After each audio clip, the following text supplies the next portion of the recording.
today. Come what may, the Cubs are gonna win today. Hey, hey, holy mackerel, no doubt about it, the Cubs are on their way. Well hit, deep to right, back, high, it's all over. Willie Smith just homered. The Cubs win the game.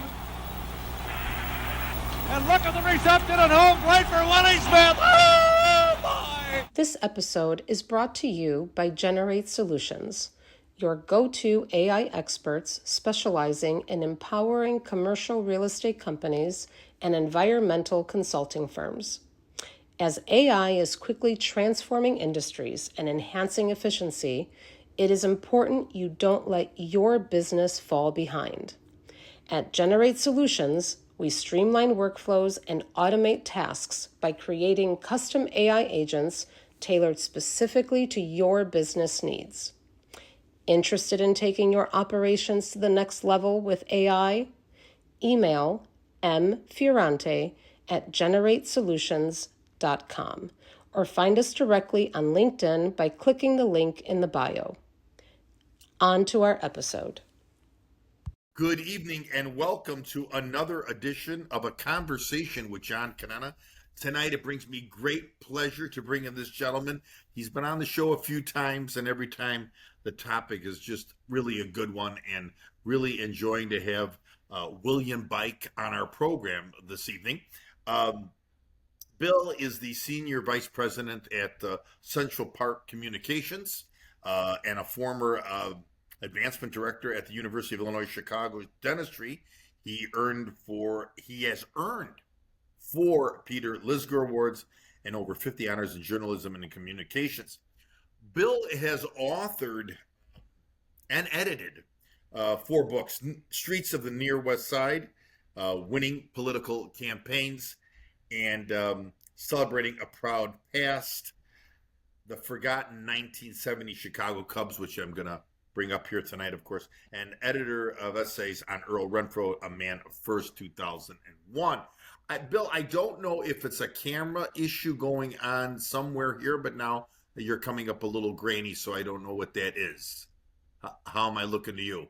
You're looking good to me, and I'm looking good to me, on my computer. So yeah, okay. I just have a little bit of graininess going on, but I think we'll be okay. I just don't know where the graininess is coming from at the moment. But anyway, thank you for coming on. And again, my favorite book is the Forgotten 1970 Chicago Cubs Go and Glow by William Bike, and here it is again. I love holding this book up. Thank you, John.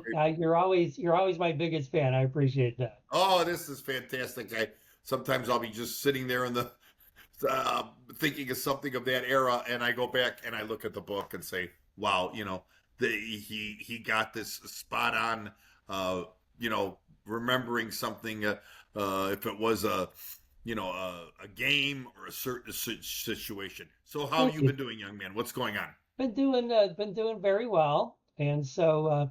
Here at Central Park Communications, we work with a couple authors, so I've been promoting their books. There's a woman named Charlene Wexler, and she's got a new book out called We Won't Go Back, kind of a story about a woman who lives on the North Shore suburbs of Chicago, and kind of gets radicalized by some of the stuff that's going on in the world today. And then another gentleman called Derek Whaley, who's actually was formerly incarcerated, and he wrote about a very, very strong book about life in prison. So I not only write them, but I promote them too.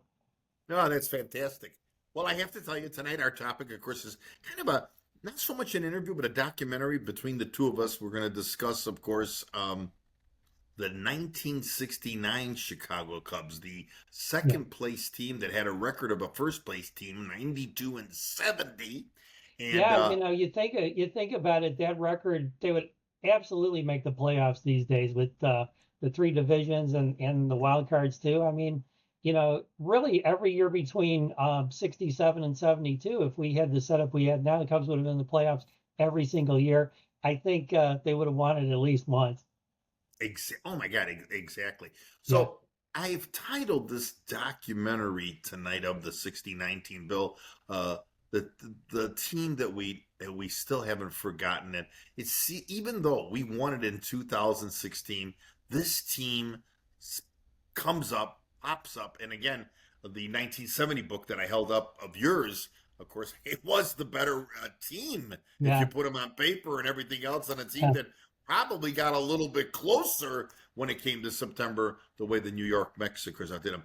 They did, No, as much as the Cubs led for 155 games, they finished 8 games out, which wasn't too close. At least the 70 team finished 5 games out, and they were still in it the last weekend of the season. So, yeah, right. 70. It surprises people when they realize that the 70 team was actually a little bit better, but they had Milt Pappas and Joe Pepitone, which they didn't have in '69. But put those 2 seasons back to back, they're two of the greatest seasons in Chicago In Cubs history. Chicago history, right? Yeah.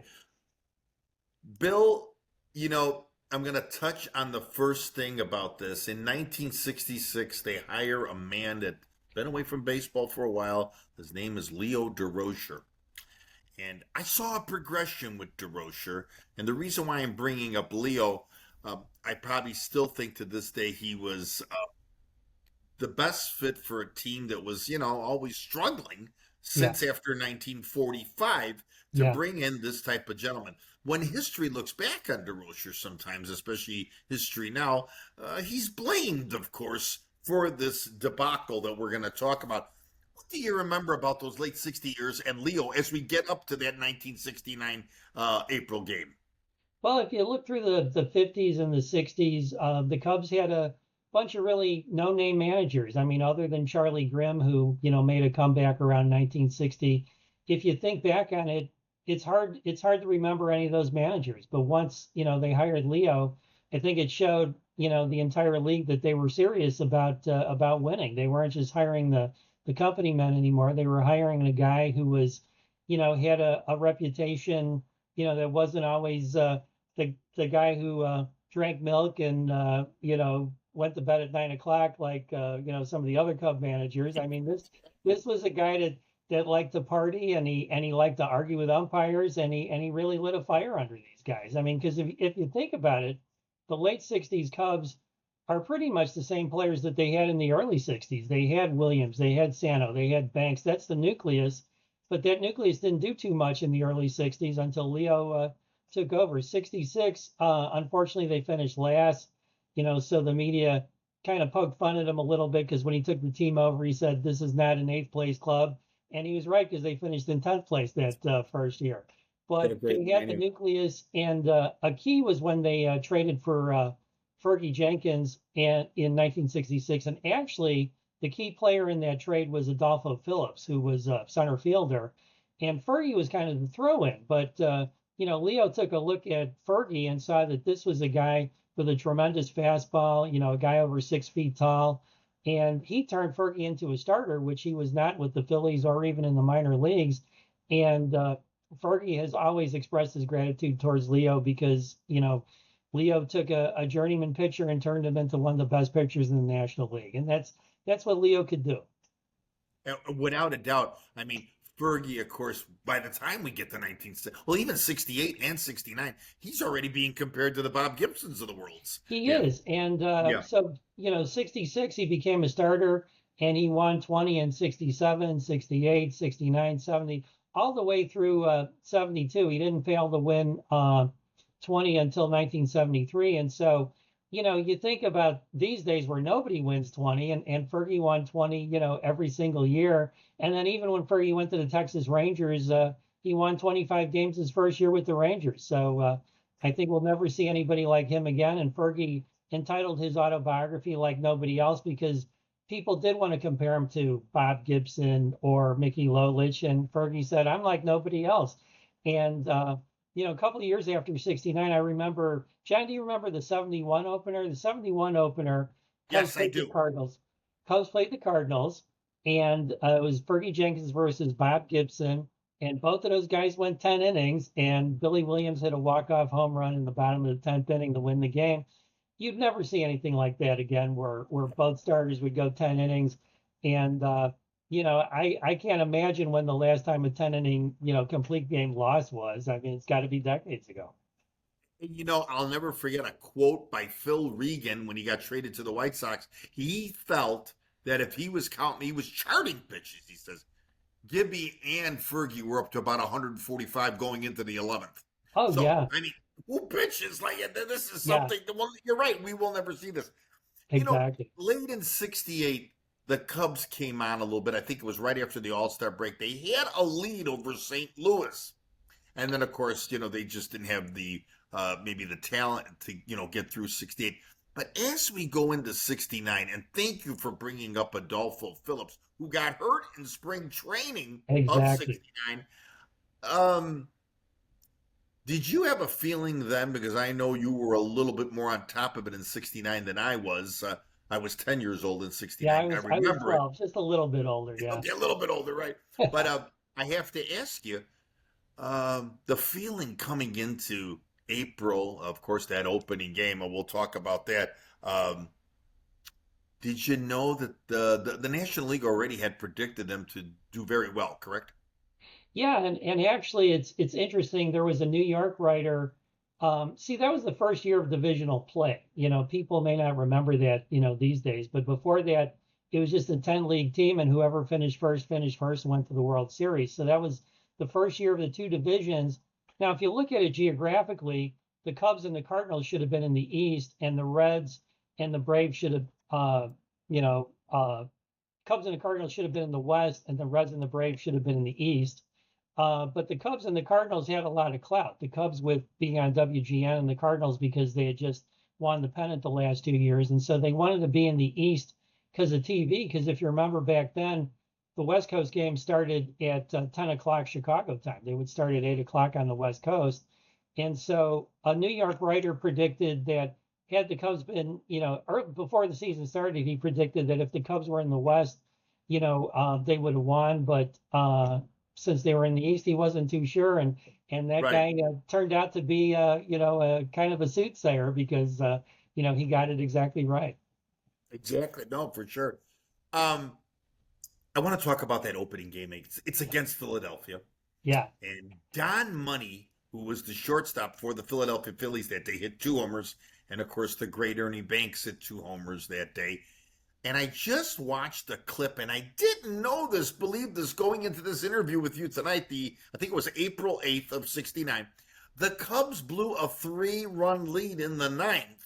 They not only blew a 3-run lead, but it was Fergie who blew the lead, and he never did stuff like that. So, Right, right. with Fergie pitching his usual ninth inning, the Cubs would have won the game 5-2. It would have been kind of a boring win. But the fact that it went 11 innings and Willie Smith hit the walk-off home run, that just energized people. And I actually remember being in grade school, and the nun put the TV on so we could watch the end of the game, which didn't happen too often. But, people were excited about the Cubs after they had the good seasons in '67, '68. A boring 5-2 win might have been nice, but the way they wanted just absolutely energized people. And then after that one, the Cubs started out 11-1. I mean, they had just an Yeah, incredible beginning of the season. you're beating me to the punch here. I was just going to ask you what the record was in April. You're right. It Yeah, was 11-1. yeah, And just amazing. And then let's go back to, and I hope our audience doesn't mind this. Phillips, correct me if I'm wrong, Bill, would have been the starting center fielder if he didn't get hurt in spring training, exactly. correct? So, when the Cubs acquired Phillips in '66, Leo had always been, wherever he was looking for another Willie Mays, whether he was, coaching with the Dodgers like he did in the early '60s, then he came to the Cubs. And so Adolfo Phillips was his guy. He just loved him in '67, '68. Phillips, was maybe like a 250 hitter, but he was an incredible fielder. He could catch anything out there. And Wrigley's Field is a little more spacious than people think, and so, with Yeah. the deep wells in left and right, the center fielder has to cover a lot of ground, and Phillips was absolutely fantastic. I mean, even as late as the '70s, in any kind of game in Chicago, some guy would make a great play in the outfield, and people would yell Adolfo because he was just a fantastic fielder. So Leo really loved him. But in spring training, Adolfo got hurt, and Leo was also the kind of guy who held some grudges. And so he was just kind of mad at Adolfo that he didn't really heal, too quickly. And so they had to start somebody out there, and so Leo started Don Young. Young started off the season hot, and so even when Phillips, healed up, he wasn't really playing too much because Leo liked Don Young out there. So it's one of the few instances where Leo sat down a veteran and played a rookie instead. You didn't see that in Leo's career too much. Exactly, to put, keep like it, and I do forget that Young did start out hot, and we'll get to the Don Young thing a couple times. Yeah. Thing tonight. So they're progressing. I mean, this is 1969. We got 3 starters that are hands, of course, Holtzman and of course Fergie. The Cubs decide they're going to trade a guy by the name of Joe Negro and get Dick Selma. And Selma actually. Dick Selma was actually the San Diego Padres opening day pitcher. So he was a good player, and that was more typical of Leo. Negro was a young guy. Right. Selma was a little older, a veteran who'd done well with the Mets, who was doing really well with the Padres. And that's the kind of guy that Leo wanted. He wanted a veteran in there. Now, the Padres being an expansion teams tend to trade their veterans for young guys because they know the young guys will be around. So it was a really good deal for both clubs, So in Dick Selma, the Cubs had their 4th starter. I mean, he was really good that year. He ended up, winning 12 games for the Cubs, along with the handful that he'd won for the Padres. I mean, he had a good season. He was a terrific 4th starter. And a very big influence on those left field bleacher bums, as we will get into that too. Exactly. They're progressing. They're winning series. They're taking 2 out of 3. I remember even an early series in May in New York where they took 2 out of 3. And, you just thought, wow, can this continue? And of course, with that rock solid infield. And I'm going to ask you a question because I don't remember it, but I do remember it. I remember the All-Star game being in Washington that year. Yes. And, we had Beckert, of course, at second. Ernie was at first. Kessinger was at short. Ron Santo was at third. Did all 4 of them make that All-Star team? They not only made the All-Star team, but at one point they were actually all 4 of them were in there in the game at the same time, which was just unbelievable. So, right. Another bit of trivia that All-Star game in Washington that year was the last time the All-Star games was played during the day. So, yes. It was a great season, and it also, had some interesting little trivia like that too. Was Billy Williams on that 69 All-Star team? I'm not sure. I think I can't remember. I think they might have left him home because, his 69 season was good, but his 70 season was really his career year. Oh my God. So Billy was good in 69. I don't remember specifically, but I don't think he made the team. But the fact that all 4 infielders were there, that was just fantastic. Yeah, it was like rock solid. It's starting to remind me of what's going on here in 2025 with the way these people are playing this year. Oh yeah. They're moving along, but as they're moving along, and this is how I remember it, there were these rumblings, these Googles of the day, these rumors of the day that the New York pitching staff was becoming, just something of a different brand. We were hearing about Seaver's performances. We were hearing about Tom Seaver. We were hearing about Jerry Kuzman, Gary Gentry. They had picked up a journeyman first baseman named Don Clendenin from the Montreal Expos. Yeah. When did you, as the historian and great author that you are, when did you start to see that, we got a little kink in the armor, but I never thought it was the Mets. I thought it could be the Pirates. And also the Cardinals. The Cardinals had won the pennant the 2 years before. And if you remember, WGN on their Sunday night broadcast, they would have Ernie Banks doing the sports. And I mean, Ernie was pretty honest about the fact that they were looking over their shoulder at the Cardinals. And I mean, really, you're right about the Mets pitching because all those guys were young and they were fantastic. Remember, they had Nolan Ryan too. The only World Series that Nolan Ryan ever appeared in his great career was in 1969 with the Mets.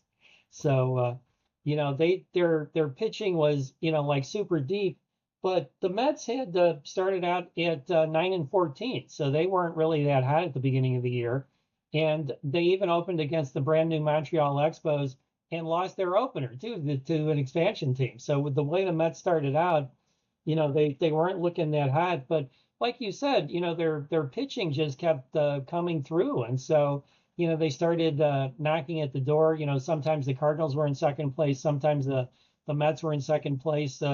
Pirates really, like you said, you were worried about them, but they didn't really play up to par that year. It wasn't until the next year, 70, when they actually won the division. So the Pirates, And of course, they had some great players on the team: Willie Stargell, Matty Alou, Roberto Clemente. yeah, All absolutely. those Bob Veal. I remember Steve Blass. All those Yeah, pitchers too. Bruce Del But Canton, yeah, Bruce Dahl Canton, right? yeah, So I think it's July, and of course we go to New York in July, yeah, and yeah. I know we kind of jumped over June a little bit, but the Cubs were so consistent in June. They weren't 11-1, but May and June they were just still way over 500 in their Well, I'll in tell you their. something about June. Sure. On June 14th, after they beat the Cincinnati Reds, the Cubs were 40-18, so they were 22 Wow. games over 500.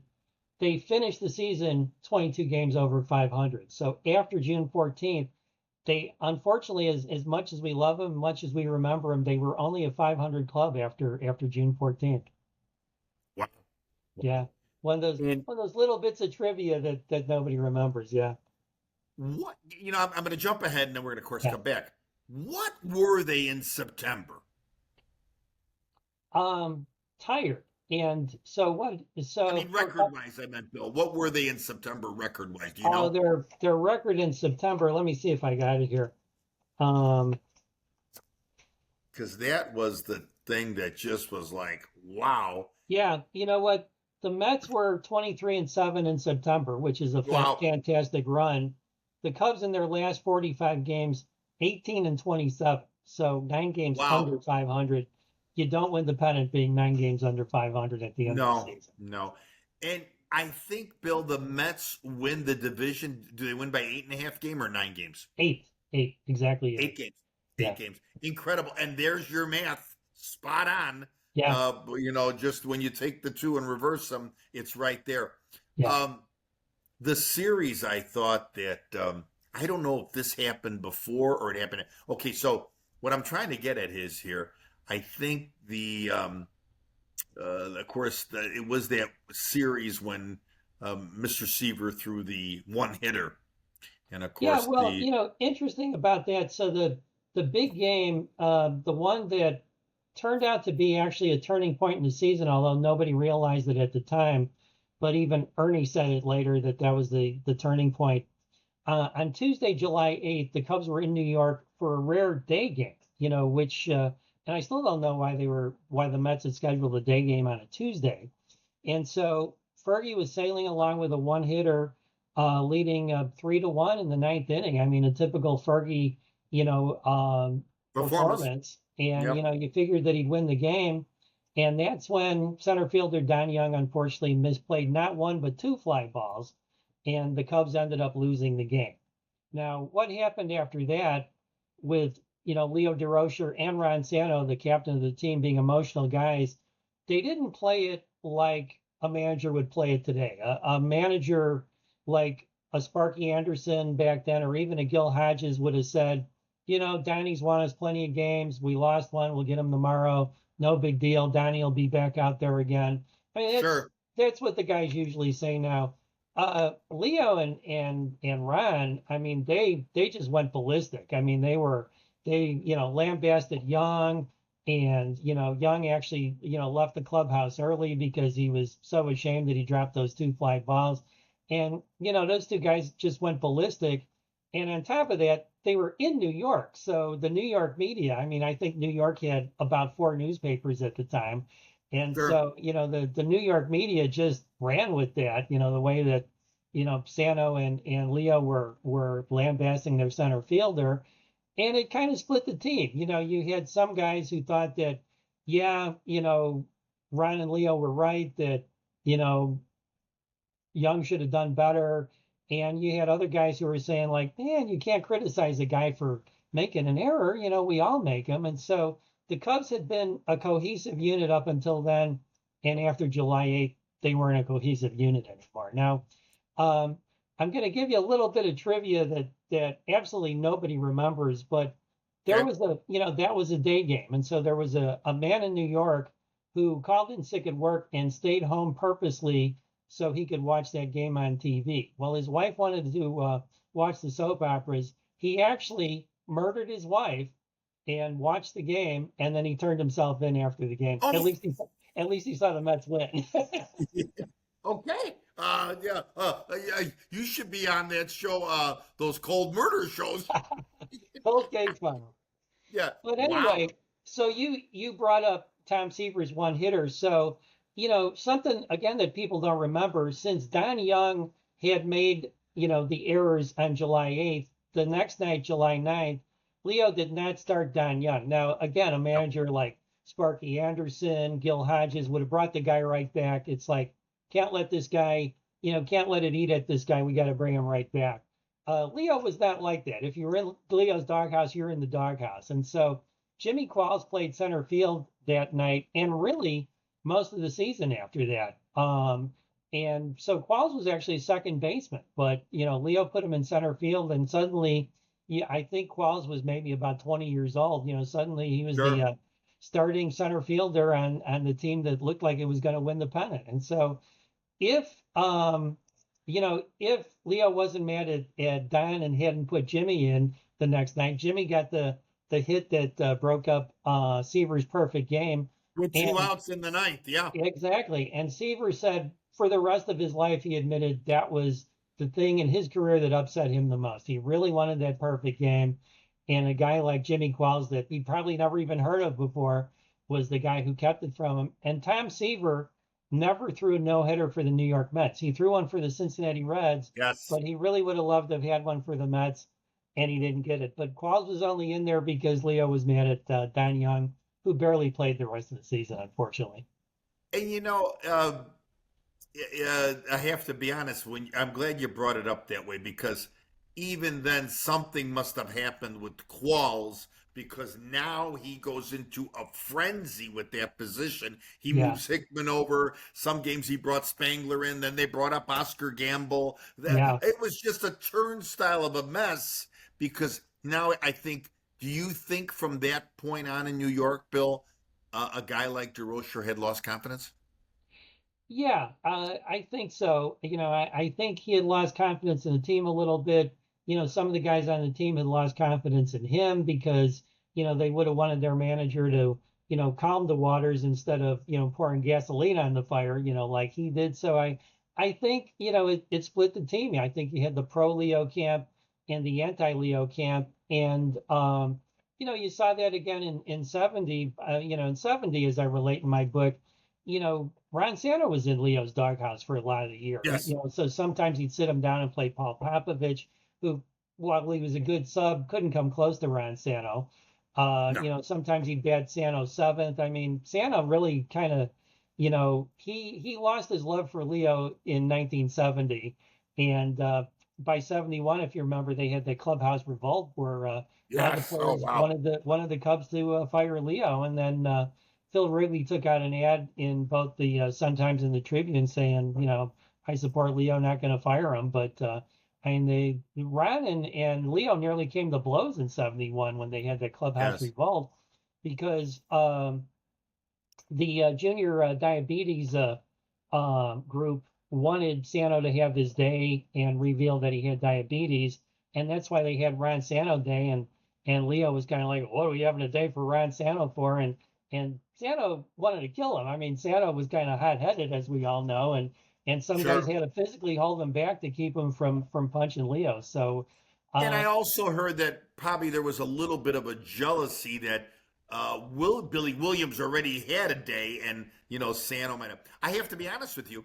I had the chance, and I don't know if you ever saw it. I had the chance to interview Rich Nye, oh, nice. and a little tidbit on this, and I'll send that one to you after this documentary. Nye said nothing against Ronnie, God bless his soul, because we know now Ron has passed. He says, but Leo picked him as the captain. We were never there to really vote who the captain should be. Very interesting. And I've never heard that. And yeah, it's yeah, the a great manager one. And shouldn't be.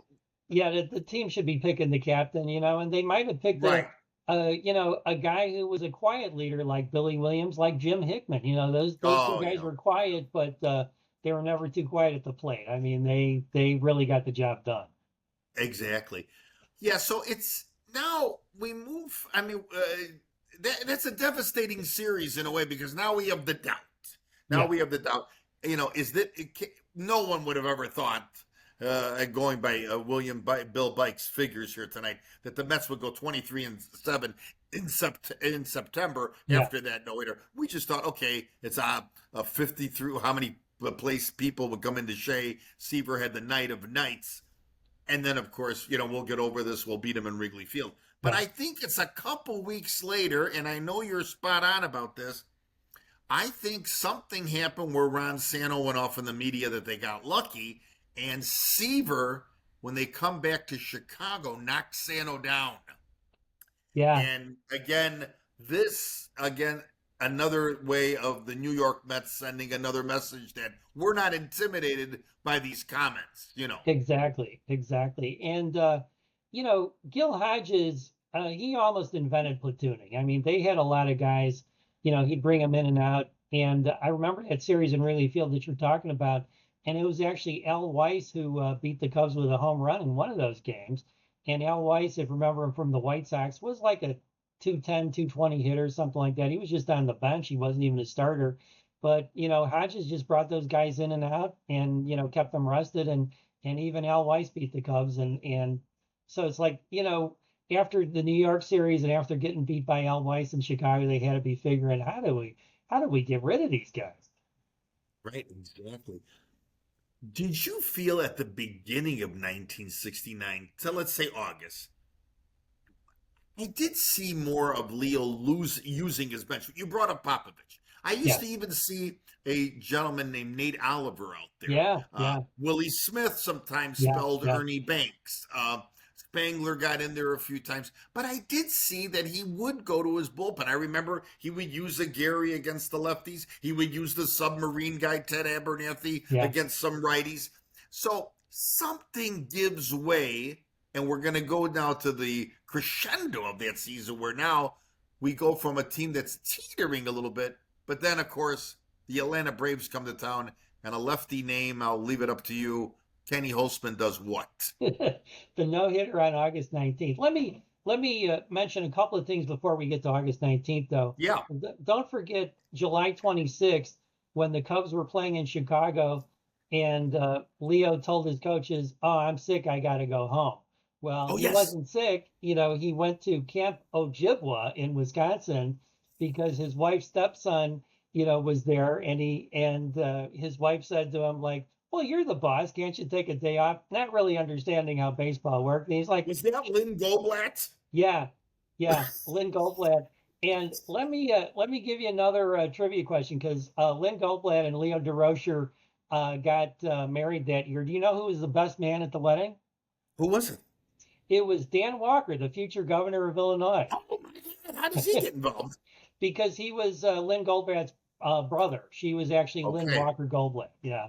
So that's a fun trivia question I've used. That is a great one that I didn't know. Also, yeah, you Dan Walker, figure it'd be Frank Sinatra or somebody like that. One of his buddies from Hollywood. No, it was Dan Walker, the future governor of Illinois. In the book, Leo had a book about him. I think you remember the book. It was a yellow cover. It was a Nice Guys Finish. Nice Guys Finish. Read that one, absolutely. There's a picture of Lynn Goldblatt, and I always told my friends, "Boy, you go from Lorraine Day to Lynn Goldblatt." I know. He was also a bit older, about 20 years older at that point too. So he had an age-appropriate wife, which was good. So he kind of snuck out then, Bill, like a Dennis Rodman snuck out on the Chicago Bulls. He snuck out, and a George Steinbrenner would have fired him. But Phil Wrigley was a super big Leo booster. I mean, Phil had owned the team since 1932, and he knew they'd been in the wilderness for 20 years, and it was Leo who got him out of it. So, Leo refused, or Phil Wrigley refused to fire Leo that time. He also refused to fire Leo, like I mentioned in my book, when they had a 12-game losing streak in 1970.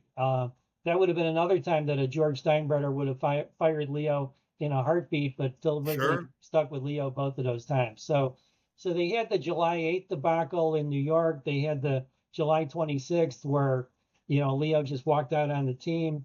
So we're getting into late August, but they're still doing very well. Now, a Yes. forgotten controversy the day before August 19th, Kenny Holtzman's no hitter. If you remember, the Cubs and the Sox would play one game a year. It was the boys' benefit game. It was a Yes. exhibition game, and so that year the boys' benefit game was on Monday, August 18th. And so Leo had announced ahead of time that his starters were too important for the pennant race, that he wasn't going to start them in the game against the White Sox. And all Chicago went nuts because people love that game. If you're a Cub fan, you want to beat the White The Sox. rivalry. Yeah. If you're a White Sox fan, you want to beat the Cubs. And for Leo to say this game doesn't matter, so I think probably Phil Wrigley had to step in and tell him, yeah, this game matters. You gotta start those guys. So Leo created yet another controversy that really didn't have to happen because all he had to do was say nothing, start William Sano Banks, those guys, and then take them out in the middle of the game and nobody would have even noticed and everybody would have been happy. So they come in the Chicago after a road trip and they've got controversy right away. And then Sure. but on Tuesday, like you say, Kenny Holtzman threw the no hitter, and everybody just thought, I mean, these guys were unstoppable, and the Cubs up until that point had been unstoppable at home. Cubs in those days were always kind of mediocre on the road, but they'd been Sure. unstoppable at home. Well, that homestand, um, they lost the next two games against the Braves, and they pretty much had the Braves number that year. Um, they let's see, they split a 4-game series against the Astros, and they lost 3 out of 4 to the Reds. So people think about the September collapse. The It collapse starts in August. it starts in August, yeah, and so and people kind of forgot about that little collapse, although that's a lot of losing on a homestand where the Cubs usually won, because they went on the road and they had a 5-1 road trip, which is very unusual for the Cubs. So they Sure. swept the Braves 3 games to nothing. They won 2 out of 3 against the Reds. Cubs brought up Oscar Gamble, as you'd mentioned before, on August 27th. Right. Why? To beat the deadline, to have him on the roster for the World Series, because they figured Oscar Gamble was going to be their center fielder for the World Series because, you know, Phillips had been long traded, Young Yeah. was in the doghouse, Qualls was the second baseman, so they finally brought up Oscar Gamble to play him in the World Series. But they also, the Cubs had a little bit of a reputation as a cheap organization, but not when they were close to winning the pennant. Like I say in my book in 70, they really opened the wallet in 70. They got Tommy Oh, David, wow. they got Milt Pappas, they got Joe Pepitone. If they needed a guy, they got him. 69, they opened the wallet too. They got a center fielder from the New York Yankees named Jimmy Hall. People don't really Jimmy remember Hall, him now. the former Minnesota Twin in 1965 World Series. Exactly. He got a great World Series in 65. And there was a pitcher on the Yankees named Ken Johnson, who had thrown a no-hitter for Houston years before, and they got Johnson for the stretch run too. So they're looking good on the road trip. They're 5-1. And then the September slump starts almost imperceptibly. The last game of the road trip, the Reds beat the Cubs 2-0. So okay, they were 5-1 on the road trip instead of 6-0. No big deal. Then they come home Friday and Saturday, September 5th and 6th, play the Pirates. They lose both of those, but no worries, right? There's the Sunday game. Sunday game, the Cubs have a 5-4 lead with 2 outs in the 9th inning, and Phil Regan, who'd been a strong reliever that year. If you remember in '68, last year, the year before, Reagan had kind of a rough season because the umpires were really going after his spitter. They would take his cap Yeah, they off. were checking him out. Yeah. Yeah, and I think the league told the umpires in '69, they cut it out, leave the guy alone. And so, Regan was still using his spitter, but I think he won 12 games in relief for the Cubs that year and had a bunch of saves too.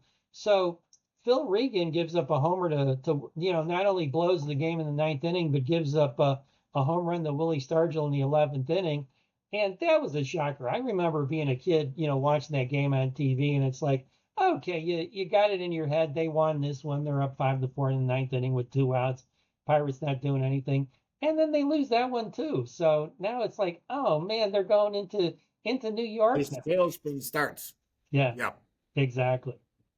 And I remember that home run, and I still remember those old Pirate uniforms. He hit that one on Sheffield Avenue. He did. He did. Yeah, Willie Stargell. I mean, and again, Bill, like you brought up, here starts the confidence, because I know Regan was the main guy, the vulture. Yeah. But why wasn't a Hank, a Gary, or a Rich Nye in that situation, lefty to lefty? Right.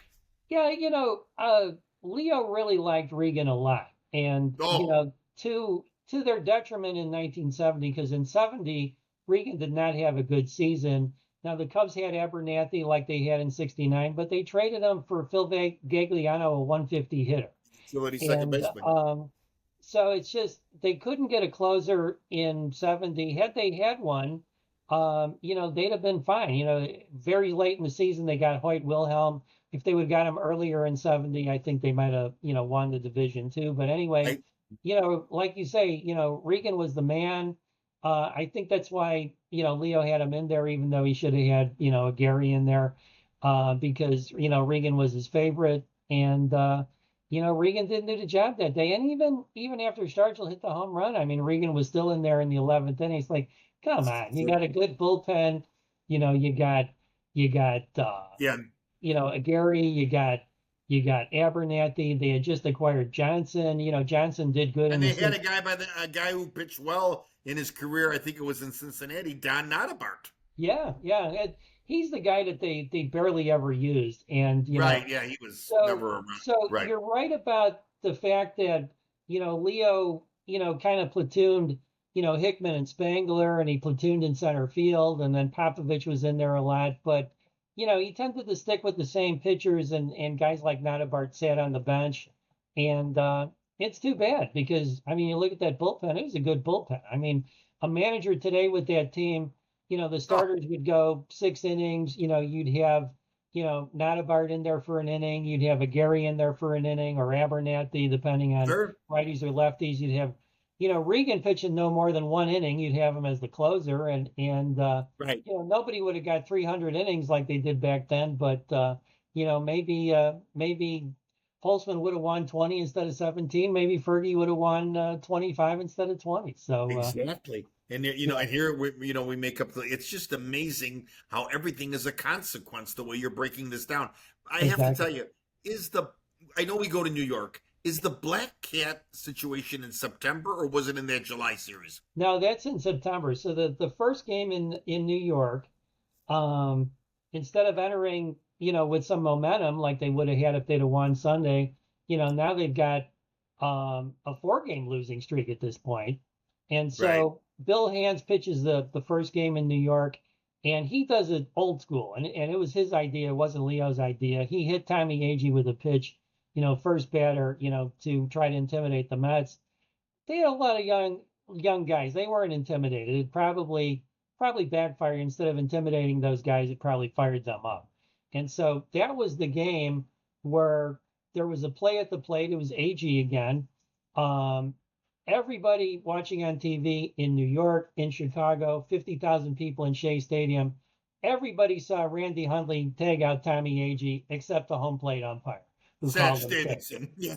Right. And, you've seen those replays of Randy actually like jumping up and down. He was so mad because Agee was out. You could look at that replay 100 times. Agee's out, and they end up winning the game 4-3.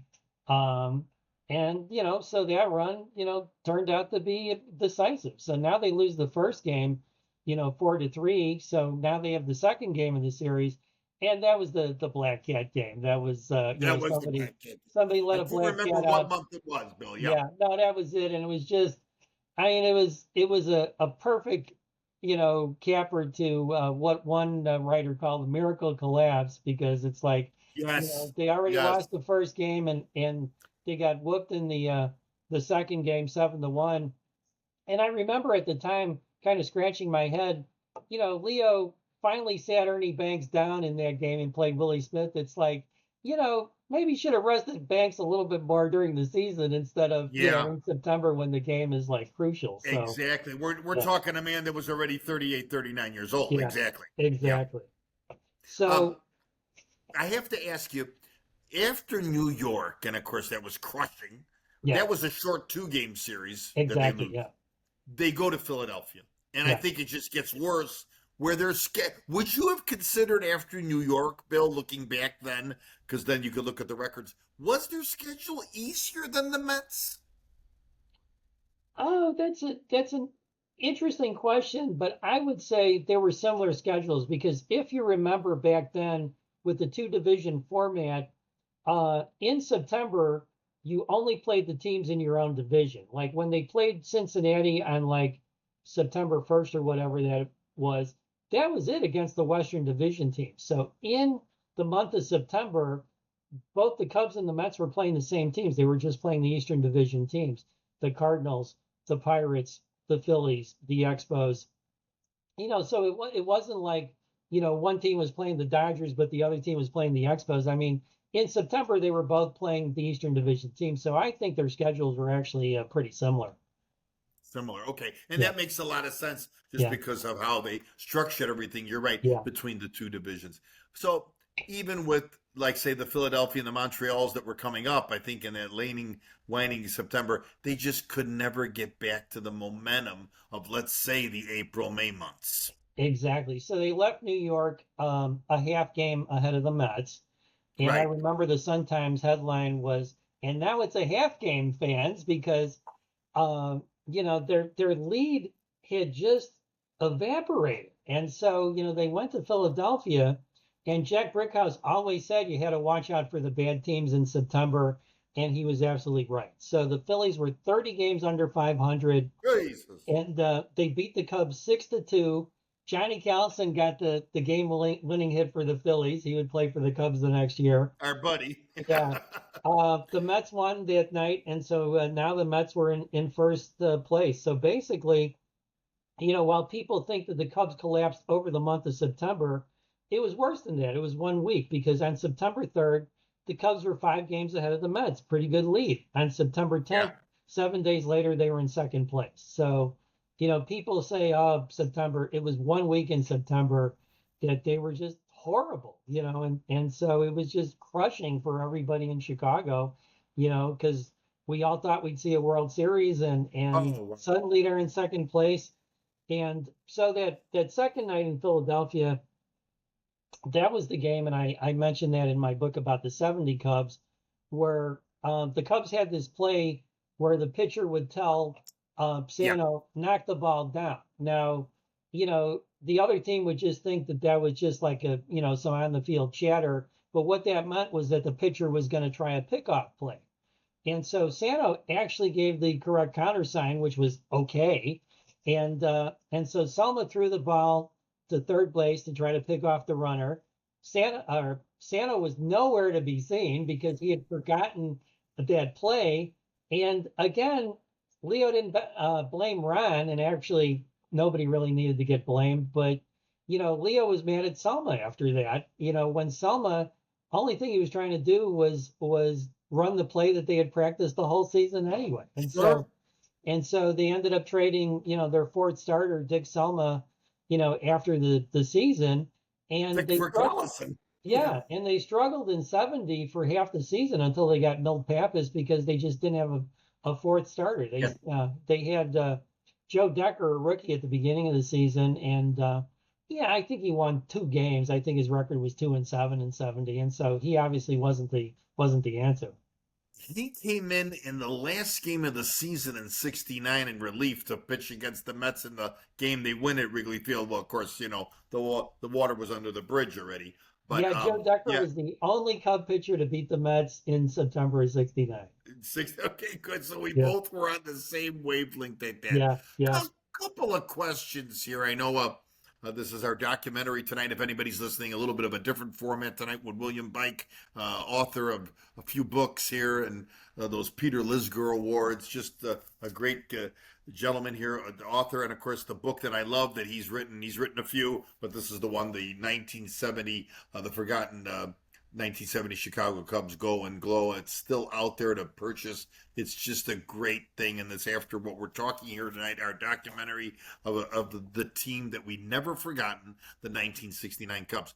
Bill, in the last 5 minutes that we have here, I want to break this down this way. And I'm going to ask you 6, 7 questions. Good. In the eyes of Bill Bike, is it Leo DeRocher's fault? Um, it's a lot of Leo DeRocher's fault because he played the guys a little bit too much. Randy Hundley, who had actually been injured during the season, Yes. played 155 games. 155 games for a catcher out of 162 when he was injured. That's too much. And quick trivia: who was the catcher in Kenny Holtzman's no hitter? Do you remember? Bill Heath and Gene Oliver. Yeah, exactly.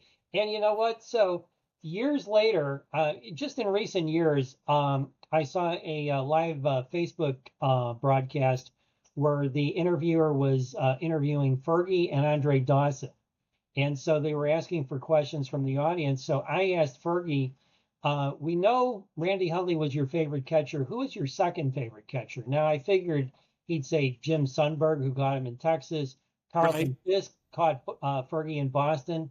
Fergie said his second favorite catcher in his whole career was Gene Oliver. And so Gene Oliver could have been in a lot more games than he was, and Randy could have been rested. But so, Sure.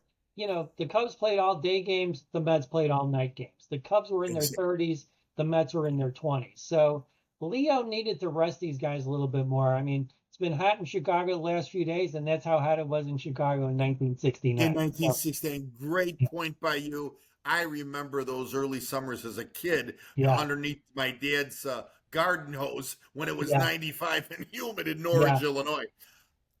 I have to bring this question up to you, too, and I thank you for answering the way you did. Could Ernie Banks, of course, this legendary figure who was, of course, well loved here in Chicago, could Banks have been more of a leader in that 69 team? Could he have been more like of a Willie Mays style? That's an interesting question. And I think he had a burden on his back, which was that Leo didn't like him. If you remember, in like 66, 67, Leo was always trying different guys at first base, like John Bacabella. And, those guys wouldn't do anything, and he would reluctantly have to put, Ernie back in there. And so I think it would have been tough for Ernie to be a leader when Leo was kind of, sabotaging him a little bit. I think if Ernie had tried to be a leader, I think Leo would have done stuff to kind of mess with that. So, Sure. I think Ernie did his best by, hitting the home runs that he did and batting, as high in the order as he did. But I think it would have been tougher for him, to be a leader. And guys just didn't pop off then. It wasn't until the 70s that we got the Reggie Jacksons who, didn't really care what the manager wanted to do. They were going to, speak their mind. Dick Allen got traded a bunch of times because, he was the guy who spoke his mind. Think about Dick Allen. He played, a guy who's a Hall of Famer, and he played with 4 different teams in 4 years. He played with the Phillies in 69, the Cardinals in 70, the Dodgers in 71, and the White Sox in 72. Now, what Hall of Famer in the prime of his career, goes to 4 different teams in 4 years? It's just they didn't like pop-off guys back then, and Ernie wasn't a pop-off type of guy anyway. No. So it just would have been tough, with Leo, kind of messing with him and Ernie not having that personality. It would have been kind of tough for him to be the team leader. It's a twofold question. Do you think they were totally tired, or was it a Cub team that, even though they had this manager who had taken Brooklyn back in the late 30s and 40s, and of course the New York Giants in the 50s, were they tired, or were they intimidated, or I just found it weird that Leo could not have made the changes he could have made. Do you think that comes back that Wrigley Field could have hurt them playing a lot of day games? Yeah, I think it's both, but we saw in '84 the Cubs still played all day games and they Yes. won the division anyway and came within a hair of winning the playoffs too. So, I think they could have wanted, playing all day games. I think Leo, could have played the bench a little bit more than he did. Um, Billy Williams, set the record for consecutive games in the National League at the time. Once he set the record in '69, Leo could have sat him down, but he didn't sit him down until September '70, an entire year later. And, Randy didn't have to be in there 155 games. There was an incident I read about, the guy still got paychecks back then. And so Randy was injured and he came to the clubhouse on payday to pick up his check. And Leo saw him there. And so Leo put him in the lineup. He figured, oh, he must be okay. And Randy wasn't in really any good shape to play, but he played anyway. So it's like, come on, Fergie liked Gene Oliver anyway. Put Gene Oliver in there when Fergie's pitching, and Bill Heath too. He wasn't a great stick, but he called that no hitter. I mean, he knew what he was doing out there. Yeah, yeah. I think he dehydrated, and that's why they brought in Oliver in that game because Well, the actually, day host, yeah, he or broke his somebody broke thumb a in that thumb. game. Yeah, I think somebody broke a thumb, and I think it was yeah, Heath that was who Bill might have Heath. Yeah, and caught a foul that was too. the last game he played in the major leagues because he Yes, went to spring training yes. with the Cubs. They cut him, and then like a day later, Randy Hundley got injured, and so they had to trade for J.C. Martin then. So J.C. Martin, right? I remember so all if, that. if Bill Heath would have hung on for a couple more days, he might have been the opening day starter in 1970. But shoulda, Wow. woulda, coulda, right? Yeah. Last question for you, Bill, before we let go, because this has been just so inspiring between the two of us to remember so many different things, and you bringing up some things that we didn't know about. This game has had a lasting impression. I mean, that season had a lasting Yeah. impression. I mean, it was really, truly the first season I watched baseball in Chicago. Oh, If it was the nice. White Sox in night and this. Um, why do you think, even though, and of course, that great book that you wrote, which brought back so many memories for me, why do you think that 60-19, even though they didn't win, why do you think it's so remembered here in Chicago by our age group? Because players now, with free agency, they'll play with your team for a year or a couple of years or something, and then they move on. Those guys were like part of our family because they were with the team forever. Sano came up in '60, and then he didn't leave until '74, and then he went to the White Sox. So I mean, he was a Chicago guy. Billy Williams came up in '60. He didn't go to Oakland till about '75. So Kessinger, Beckert, Williams, Sano, Banks, uh, Jenkins. I mean, those guys were together forever. So, and, the Cubs were the unusual team in that every game was on TV. And so these guys were your family. They were there year in and year out. They were in your living room every single day, because all the games were on WGN. And so, why are they remembered so fondly? It's like remembering your uncles, it's like, oh, Yeah, yeah, they were a yeah, bunch of great guys. They lived in Chicago. They did commercials in Chicago. If you remember one super wooden commercial for Uptown Federal Savings, where yes, they showed Banks hitting a home run, and then Banks and Hundley are sitting there, and Hundley's like, "Hey, Ernie, you hit that one uptown. Hey, Randy, I bank at Uptown Federal Savings." So it's like, great, I mean, right, great, they was just yes. silly, and you just love these guys. Whereas, in the modern era, they come and go, but these guys were part of the city. Exactly. And Bill, I can still remember those Cub Power stickers I would put Oh on my yeah, father's window on the back of his Impala back in 1968, 1969. Listen, we could have dissected this season for another hour. I oh just yeah. don't know how to thank you. This has been truly, truly an honor. I always want to talk about, but I need a favor from you. I think in your book, and the book that I'm going to hold up one more time here, in the 1970 book, please, if anybody can get their hands on this, this is a great book. Bill, in this book, had generated a computer World Series against the Chicago Cubs and the Baltimore Orioles, correct, Yeah. Bill? Yeah. And the Cubs, I won't tell anybody who won. You'll have to get the book. That's why I want you to get the book. But I need a favor from you. I want you to go back and generate something for me. Generate 1969 against the Baltimore Orioles if you can. I will have to do that then. And I Yeah. hope Jim Hickman can make a catch like Ron Swoboda did on Brooks Robinson. But Listen, I want to go ahead. I'll tell you, but before the World Series of '69, one thing I want to say: the Mets played the Braves in the playoffs that year, and Yes. in Hank Aaron's autobiography, he said the Braves were like totally unprepared for the playoffs that year, and on top of it, Hank Aaron was doing some work around the house, cut his hand severely, so the Braves were unprepared. You know, Aaron was in pain, and Aaron said, whoever won the Eastern Division that year was going to win the pennant against the Braves. And if the Cubs would have won the East, then they would have won the pennant.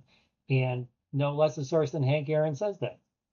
Wow, that's amazing. And I do remember Aaron being hurt, but I didn't remember. And that was another great Braves team with Aaron, Rico Cardi, Felix Mion, Phil Niekro. Yeah. Lot of great players. Yeah. I want to thank Bill Bike for coming on again. Bill, you are going to be on here again because I know me and you are going to get another topic. This was fantastic to break down the documentary tonight of the 1969 Chicago Cubs, the team that we will never forget, the team we have never forgotten. Thank you, Bill. Always enjoyed being on your show, John. Thank you very much for that. Thank you so much. And good night, everyone. Good night.